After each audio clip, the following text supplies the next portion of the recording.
అద్దంకి దయాకర్ గారి గురించి ఈ వీడియోలో మాట్లాడడానికి ముందు నేను ఒక విషయం స్పష్టంగా మీ అందరికీ చెప్పాలనుకుంటున్నాను. 2023 జనరల్ ఎలక్షన్లలో తెలంగాణ ప్రజలు కాంగ్రెస్ పార్టీకి పట్టం కట్టారు.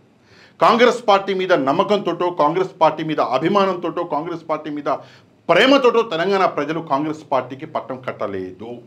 మరి ఎందుకని చెప్పేసి తెలంగాణ ప్రజలు కాంగ్రెస్ పార్టీని గెలిపించారు, కాంగ్రెస్ పార్టీకి ఓటు వేశారంటే దానికి కేవలం ఒకటే ఒక కారణం ఏంటంటే కేసీఆర్ గారి మీద ఉన్నటువంటి కోపంతో తెలంగాణ ప్రజలు కాంగ్రెస్ పార్టీని గెలిపించారు. మరి ఎందుకని చెప్పేసి కేసీఆర్ గారి మీద తెలంగాణ ప్రజలకు కోపం వచ్చింది? ఆయన అభివృద్ధి చేయలేదా తెలంగాణలో? ఆయన సంక్షేమం చేయలేదా తెలంగాణలో? అంటే తెలంగాణలో కేసీఆర్ గారు చాలా అభివృద్ధి, చాలా సంక్షేమం చేశాడు. ప్రతి పేదవాడికి అండగా, నీడగా, కుటుంబ పెద్దగా నిలబడ్డాడు కేసీఆర్ గారు. అయినప్పటికీ కూడా తెలంగాణ ప్రజలకి కేసీఆర్ గారి మీద కోపం అన్నది పుట్టించింది ఎవరు అంటే కేవలం కాంగ్రెస్ పార్టీ కొనుక్కున్న సోషల్ మీడియా, కొనుక్కున్న కొన్ని పత్రికలు, న్యూస్ ఛానళ్ళు. ఆ పత్రికలు, ఆ న్యూస్ ఛానళ్ళు, ఆ సోషల్ మీడియా తెలంగాణలో కేసీఆర్ గారి మీద బురద జల్లినాయి. కేసీఆర్ గారు కేవలం ఫామ్ హౌస్లకే పరిమితమైండు, ప్రజల్ని పట్టించుకుంటలేడు, అసలు కేసీఆర్ అనే వ్యక్తే లేడు, మొత్తం కేటీఆర్, హరీష్ రావు చూసుకుంటున్నారు అని చెప్పేసి ఆ కాంగ్రెస్ పార్టీ కొనుక్కున్న పత్రికలు, యూట్యూబ్ ఛానళ్ళు కేసీఆర్ గారి మీద బురద జల్లితే తెలంగాణ ప్రజలు గొర్రెల్లాగా ఆ విషయాన్ని నమ్మి కాంగ్రెస్ పార్టీని గెలిపించారు. ఇది అసలు బ్యాక్గ్రౌండ్. ఇప్పుడు అద్దంకి దయాకర్ గారు ఏమంటున్నాడు అన్నది ఒకసారి వినండి, దాని తర్వాత నేను మాట్లాడతాను. ఈరోజు ఒక ఆర్టిఫిషియల్ క్రియేషన్, మీకు సంబంధించిన మీడియానో, మీకు సంబంధించిన సోషల్ మీడియానో, మీ తాబేదారులు పెట్టిన కొన్ని సంస్థలు వాటితో స్ప్రెడ్ చేస్తున్న వాటితో ప్రభుత్వ వ్యతిరేకతను ఏదో క్రియేట్ చేస్తున్నారు. ఇలా నేను అంటున్న మీరు టీడీఎల్పీని వ్యతిరేకతను ఏదో క్రియేట్ చేస్తున్నారు. ఏమంటున్నాడు అంటే కొన్ని మీకు సంబంధించినటువంటి న్యూస్ ఛానళ్ళు లేదా సోషల్ మీడియా ఛానళ్ళతోటి ప్రభుత్వ వ్యతిరేకత అన్నది మీరు క్రియేట్ చేస్తున్నారు అని చెప్పేసి ఈరోజు చల్లగా ఏసీలో కూర్చొని అద్దంకి దయాకర్ గారు ఈ డైలాగులు కొడుతున్నాడు. నేను అన్న అద్దంకి దయాకర్ గారు ఇదే విషయం ఎన్నికలలో ఎలక్షన్లకి ముందు కేటీఆర్ అన్న మాట మీకు గుర్తుందా? కేవలం సోషల్ మీడియాని అడ్డుగా పెట్టుకొని, సోషల్ మీడియాని వాడుకొని ఈరోజు రేవంత్ రెడ్డి అనే వ్యక్తి మా ప్రభుత్వం మీద బురద జల్లుతున్నాడు అని చెప్పేసి అప్పట్లో కేటీఆర్ గారు కూడా ఇట్లనే చాలా బాధపడ్డాడు. అప్పుడు మీకు పనికొచ్చిన సోషల్ మీడియా ఈరోజు మీకు వ్యతిరేకంగా ఎందుకు అయింది అంటే కేవలం మీరు చేసే గలీజు పనుల వల్ల, లత్కోరు పనుల వల్ల ఈరోజు మీ సోషల్ మీడియా మీకు వ్యతిరేకంగా మారింది. మీరు ఏమన్నా ఏమనుకున్నా సోషల్ మీడియా అన్నది ప్రజల మంచి కోసం పనిచేస్తుంది. కొంతమందిని మీరు కొనుక్కోవచ్చు, కొంతమంది మీకు ఊడిగం చేయవచ్చు, కానీ మ్యాక్సిమం సోషల్ మీడియా ప్రజల మంచి కోసమే పనిచేస్తుంది. ఈరోజు మీరు ప్రజలకు చేసేటటువంటి చెడుకు వ్యతిరేకంగా మీ సోషల్ మీడియాలోనే ఒక విభాగం నిలబడి మీకు వ్యతిరేకంగా మాట్లాడుతుంటే మీకు ఉనికిపోతుంది ఈరోజు. మరి మీరు చేసినప్పుడు మీరు కేటీఆర్ గారు, కేసీఆర్ గారు, హరీష్ రావు గారి మీద బురద జల్లినప్పుడు, వాళ్ళ ప్రభుత్వం ఉన్నప్పుడు ఆ ప్రభుత్వం మీద బురద జల్లినప్పుడు ఈ బుద్ధి లేదా మీకు? నెక్స్ట్ చూడండి ఈ వ్యక్తి ఏమంటున్నాడు. ఇలా నేను అంటున్న మీరు టీడీఎల్పీని సిఎల్పీని మర్జీ చేసుకున్న రోజు ఎందుకు రాలేదు? ఇంకోసారి వినండి. టీడీఎల్పీని సిఎల్పీని మర్జీ చేసుకున్న రోజు ఎందుకు రాలేదు ఎన్నికలు? బీజేపీతో కుమ్మక్క అయినరా? బీజేపీ ఏమైనా మీకు సహకరిస్తున్నదా? ఇలా కోర్టులను మేము కామెంట్ చేయలేము, కానీ చేస్తూ ఉంటావా? మన ఆ రోజు కూడా కోర్టులే ఉన్నాయి. ఇప్పటికి కూడా మీరు డిస్మిస్ చేసిన వెంకటరెడ్డి గారి, సంపత్ గారి కేసు ఏమైంది? మీకు ఒక న్యాయం, కాంగ్రెస్కి ఒక న్యాయం ఉంటుందనే కోరికతో మీరు ఉండండి, కాదండి. కానీ అలా సిఎల్పీని టీడీఎల్పీని మర్జ్ చేసిర్రు అన్నాడు. నేను అద్దంకి దయాకర్ గారికి ఒక విషయం చెప్తా. అద్దంకి దయాకర్ గారు చదువుకున్న వ్యక్తి, నాలెడ్జ్ ఉన్న వ్యక్తి. నాకు పర్సనల్గా ఆయన తెలుసు కాబట్టి నేను చెప్తాను. సరే, రేవంత్ రెడ్డి లాగా కాదు Addanki Dayakar. Addanki Dayakar has some knowledge. అట్లాంటి వ్యక్తి కూడా మర్జ్ అన్నాడు. నేను అద్దంకి దయాకర్ గారిని ఒక విషయం అడుగుతున్నా. మర్జ్కి, డిఫెక్షన్కి ఉన్నటువంటి వ్యత్యాసం ఏంటో మీకు తెలుసా? తెలవకపోతే నన్ను అడిగితే నేను మీకు పంపిస్తా. డిఫెక్షన్ అన్నది ఏంటంటే మోసం, దగ. దానికి వ్యతిరేకంగానే యాంటీ డిఫెక్షన్ లా ఉన్నది. అంటే ఒక ఎమ్మెల్యే ఇంచి గెలిచి ఒక పార్టీలోకి వెళ్ళి ఒక పార్టీ జెండా మీద గెలిచి వేరే పార్టీలకు జంప్ అయితే దాన్ని డిఫెక్షన్ అంటారు. ఆ డిఫెక్షన్ని ఆపడానికి యాంటీ డిఫెక్షన్ లా ఇండియాలో ఉన్నది. 52nd అమెండ్మెంట్లో యాంటీ డిఫెక్షన్ లా అన్నది చట్టాన్ని తీసుకొచ్చారు. కానీ ఇప్పుడు మీరు అనేది ఏంటంటే మీరు అనేది కేవలము మర్జర్ అన్నది అది అలౌడ్, అది చేయవచ్చు. మర్జర్ అన్నది చట్టబద్ధంగా మనం చేయగలము. చట్టం మనకి ఆ స్కోప్ని ఇస్తున్నది, కాన్స్టిట్యూషన్ అనేది ఇస్తున్నది.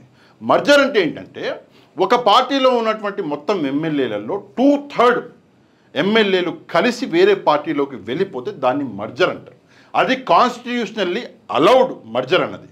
అట్లాంటప్పుడు కేసీఆర్ గారు చేసింది అంటే కాంగ్రెస్ పార్టీలో నుంచి మీ పార్టీలో నుంచి అప్పుడు బీఆర్ఎస్ పార్టీలోకి వెళ్ళిపోయిందని మర్జర్ అంటారు. ఎందుకు అంటే మీ దగ్గర ఉన్నదే అప్పుడు 18 మంది ఎమ్మెల్యేలు, అందులోకి వెళ్ళి 12 మంది మొదటిగా వెళ్ళిపోయారు, దాని తర్వాత ఇంకొంతమంది వెళ్ళిపోయారు. దాన్ని టోటల్గా చూస్తే మర్జర్ అంటారు. కానీ ఇప్పుడు జరిగింది ఏంటి అంటే 10 మంది ఎమ్మెల్యేలు బీఆర్ఎస్లో నుంచి 39 మందిలో 10 మంది ఎమ్మెల్యేలు వెళ్ళిపోయారు, దాన్ని మర్జర్ అన్నారు. దాన్ని డిఫెక్షన్ అంటారు. దానికే యాంటీ డిఫెక్షన్ లా ఉన్నది. కోర్టులు ఈరోజు కోర్టులని గౌరవించాలి అంటే గౌరవించకపోతే చడ్డీలు వలిగిపోతాయి, కోర్టులు తీసుకెళ్ళి లోపల పడేస్తాయి. మీకు దమ్ము ధైర్యం ఉంటే గౌరవించకండి, చూద్దాం దాని తర్వాత ఏమవుతుందో.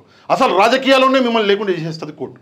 ఇది కోర్టుకున్నటువంటి పవర్. ఏదేమైనా కూడా మీరు చదువుకున్న వాళ్ళై ఉండి ఇట్లాంటి మాటలు మాట్లాడుతుంటే సిగ్గేస్తున్నది.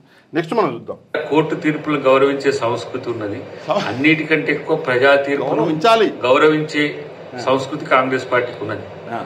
రేవంత్ రెడ్డి గారిని మీరు ఎదుర్కోవడానికి చేసే ప్రయత్నాల్లో మల్లగుల్లాలు పడుతున్నారు. ఇలా కడియం శ్రేయర్ గారు పోయిందనే కోపం ఉన్నదో, నా నుంచే ఒక 10 మంది పోయినరు కోపం ఉన్నదో. మరి ఆ రోజు మా వాళ్ళు కూడా ఒక 15-16 మందిని తీసుకున్నారు కదా, మరి ఆ రోజు మీకు ఎందుకు అనిపించలే? టీడీపీ పార్టీ ఎల్పీనే మొత్తం మర్జీ చేసుకున్నారు కదా, ఎందుకు అనిపించలే? కాబట్టి మిమ్మల్ని ఇంకా ప్రజలు నమ్ముతారు అనుకోవడం ఒక భ్రమ. ఇందాక నేను చెప్పిన మర్జర్కి డిఫెక్షన్కి ఉన్న తేడా. అందుకే మీ వాళ్ళు వెళ్ళిపోతే దాన్ని మర్జర్ అంటారు. ఇప్పుడు జరిగింది డిఫెక్షన్. ఇక రేవంత్ రెడ్డి గారిని ఎదుర్కోవడానికి అని చెప్పేసి ఇప్పుడు మన అద్దంకి దయాకర్ గారు బాధపడుతున్నారు. నేను అద్దంకి దయాకర్ గారికి ఒక విషయం చెప్తా. రేవంత్ రెడ్డిని ఎవరు ఎదుర్కో అక్కర్లేదన్నయ్యగా, అవసరమే లేదు. ఎందుకంటే రేవంత్ రెడ్డి నెక్స్ట్ ఎలక్షన్లు రాగానే కనిపించకుండా మాయమైపోతాడు.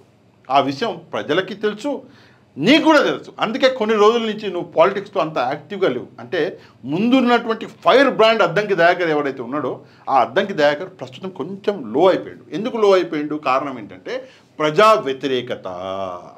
తెలంగాణలో ఎవడు నమ్మినా ఎవడు నమ్మకపోయినా, ఎవడు చెప్పినా ఎవడు చెప్పకపోయినా తెలంగాణలో కాంగ్రెస్ పార్టీ మీద ప్రజల దగ్గర చాలా అంటే చాలా వ్యతిరేకత ఉన్నది.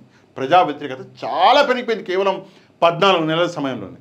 డైరెక్ట్గా చెప్పాలంటే తెలంగాణ భాషలో దయాకర్ అన్న ప్రజలు గాండ్రించి ఉమ్మేస్తున్నారు కాంగ్రెస్ పార్టీ మీద. ఇది డైరెక్ట్గా చెప్పిన, నువ్వేం అనుకోవద్దు, నువ్వు ఉన్నావని చెప్తున్నావు, నువ్వు చదువుకున్నాడు కదా. అండ్ అది కాకుండా మీకు ఇదే అంతది. మీరు రేవంత్ రెడ్డి గారు చెప్తున్నటువంటి తిట్లు ఏవైతే ఉన్నాయో అది మీకు బాగా అంతే. కాబట్టి నేను కూడా ఒక మాట అందామని అనేసిన, గాండ్రించి ఉమ్మేస్తున్నారు అన్న తెలంగాణలో కాంగ్రెస్ పార్టీని. ఇది ప్రస్తుత పరిస్థితి. ఇక తెలంగాణలో కాంగ్రెస్ పార్టీ ఎట్లయితే పాలిస్తున్నదో ఆ పాలన చూసి పక్క రాష్ట్రాల వాళ్ళు కాంగ్రెస్ పార్టీకి ఓటు కూడా వేస్తలేరు. మొన్న ఢిల్లీలో అధికారంలో ఉన్నది మీరు. 3 దఫాలుగా 0 సీట్లు. 0 సీట్లు అంటే దానికంటే సిగ్గుచేటు ఇంకోటి ఉంటుందా దయాకర్ అన్న? ఎవరిని చూసి ఢిల్లీ ప్రజలు భయపడ్డారు అంటే ముగ్గురిని చూసి.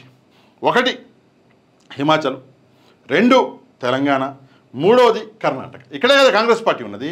ఈ 3 పాలనలు చూసి ఓడమ్మ ఈ జీవితాలు మాకు వద్దురా బాబు, దీనికంటే మేలు బీజేపీకి వేస్తామని చెప్పేసి ప్రస్తుతం కాంగ్రెస్ పార్టీని చూసి ప్రజలు భయపడుతున్నారు. హర్యానా ప్రజలైతే ఏకంగా కాంగ్రెస్ పార్టీ గెలిచిందే ఎక్కడ అనుకున్నటువంటి స్థితిలో కూడా బీజేపీని గెలిపించుకున్నారు. ఎందుకంటే మీ పాలన చూసన్నా మిమ్మల్ని చూసి భయపడుతున్నారు. ఈరోజు ఎక్కడ ఎంత అందితే అంత దోచుకుని తినేద్దాం అని చెప్పేసి ఆలోచన అనేది కాంగ్రెస్ పార్టీలో ఉన్నది. మీ నాయకులు కొంతమంది అంటున్నారు, నేను విన్నా ఏంటి కాంగ్రెస్ పార్టీ ఇంకా ముందు వస్తే చాలా బాగుండేను అని చెప్పేసి ప్రజలు అనుకుంటున్నారంట. ఎవ్వరు అనుకోలే, అది నువ్వు కలగన్నావు, పండుకున్నావు, నీకు రాత్రి కళ వచ్చింది, ఆ కళలో నువ్వు కన్నావు.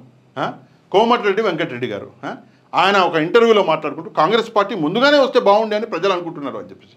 కోమటిరెడ్డి వెంకటరెడ్డి గారు ఈసారి మీరు గద్దె దిగంగానే ఇంకో 20 ఏళ్ళు మీరు గద్దెక్కే ప్రసక్తే లేదు అంటే, అయితే మ్యాక్సిమం ఎమ్మెల్యే అవుతారేమో, డబ్బులు ఉన్నాయిగా పెట్టి ఎమ్మెల్యే అవుతారేమో, కానీ మళ్ళీ మీ పార్టీ పవర్లోకి వచ్చే అసలు ఛాన్సే లేదు, అందులో ఎట్లాంటి సందేహం లేదు. ఇది కోమటిరెడ్డి వెంకటరెడ్డి గారికి. ఇక సీతక్క గారి గురించి, సరే సీతక్క అదృష్టం అనుకోవాలి, 5 ఏళ్ళు మినిస్టర్గా ఉన్నారు, అది వేరే సంగతి. కానీ మళ్ళీ రాదక్క కాంగ్రెస్ పార్టీ, అస్సలు రాదు. ఎందుకంటే మీకు తెలుసు, నాకు సీతక్కకి రక్త సంబంధం ఉంది. చాలామందికి మీకు తెలియకపోయి ఉండొచ్చు, రక్త సంబంధం ఉంది. నా అక్క సీతక్క గారికి డైరెక్ట్ చెప్తున్న కాంగ్రెస్ పార్టీ రాదు 20 ఏళ్ళు 25 ఏళ్ళ దాకా. ఆ 25 ఏళ్ళ తర్వాత కూడా కాంగ్రెస్ పార్టీ ఒకవేళ వచ్చినప్పటికీ ఎట్లా వస్తుంది అంటే మళ్ళీ మన ఏమంటారు బీఆర్ఎస్ పార్టీ పాలించి 20-25 ఏళ్ళు వేస్తబొట్టేసి మళ్ళీ వాళ్ళకే ఓటు ఏమేస్తామని చెప్పేసి అప్పుడు కాంగ్రెస్ పార్టీకి వేస్తే వస్తుందేమో తెలియదు. కానీ ఇప్పుడైతే మళ్ళీ ఇంకో 20 ఏళ్ళ దాకా రాదు. ఈ విషయం అద్దంకి దయాకర్ గారు కూడా క్లియర్గా చెప్తున్నారు. ప్రజల్ని నమ్మించి ప్రజల్ని మోసం చేసి ఈరోజు నిస్సిగ్గుగా రాజకీయ నాయకులు మాట్లాడుతున్నారు అంటే ఇంకా మీకన్నా ఉండాలి, మీకు లేకపోయింది మాకన్నా ఉండాలి. మీకు లేకపోయే మాకు లేకపోయే ప్రజలు కేవలం కేసీఆర్ గారి మీద కల్పించినటువంటి కోపం వల్ల, కేసీఆర్ గారి మీద మీరు జరిగిన బురద వల్ల ప్రజలు కాంగ్రెస్ పార్టీకి ఓటు వేస్తే రాష్ట్రాన్ని రావణకాష్టం చేసేసి అల్లకల్లలో చేశారబ్బా. ఇది కాంగ్రెస్ పార్టీ చరిత్ర. తప్పకుండా ఈ విషయం మీద మీరేమనుకుంటున్నారో కమెంట్ చేయండి. కమెంట్ చేసి ఈ వీడియోని లైక్ అండ్ షేర్ చేయడం మాత్రం మర్చిపోవద్దు. ఈ ఛానల్ని కూడా సబ్స్క్రైబ్ చేసుకోండి. నెక్స్ట్ వీడియోలో మళ్ళీ కలుద్దాం. అంతవరకు థ్యాంక్ యూ వెరీ మచ్. జై హింద్.